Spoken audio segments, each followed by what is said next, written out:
हवा चलावे हमर चिनिया के मेला हो चढ़ल की जवानी हमर करे रोज से लहो हवा चलावे हमर चिनिया के मेला हो चढ़ल की जवानी हमर करे रोज से लहो हमारा से ही हो तू समो नीनू मोड़ता हमारा से ही हो तू समो नीनू मोड़ता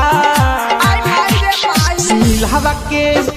नीलहवा के पानी हमरा लहंगा से छोड़ता नीलहवा के पानी हमरा लहंगा से छोड़ता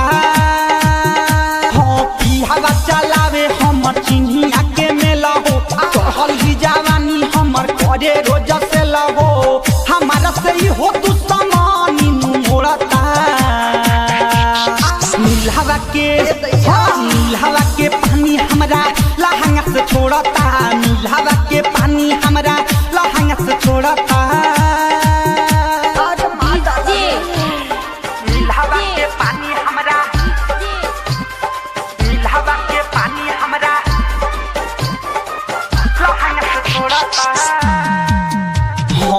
पिया मछवाई त मछरी मारेला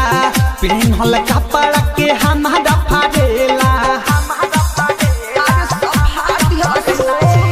पिया मछवाई त मछरी मारेला पिन्हल कपड़ा के हमारा फाड़ेला तनको जे बोली लेता हाथ झोरता नीलहवा के पानी हमरा लहंगा से छोड़ता नीलहवा के पानी हमरा लहंगा से छोड़ता नीलहवा के पानी हमरा नीलहवा के पानी हमरा लहंगा से छोड़ता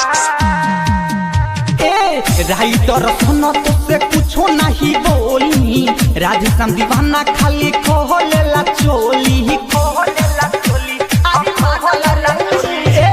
राइटर सोनो तुझसे कुछो नहीं बोली राधेश्याम दीवाना खाली खोलेला चोली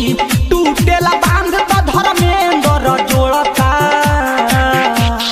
नीलहवा के पानी हमरा लहंगा से छोड़ता नीलहवा के पानी हमरा लहंगा से छोड़ता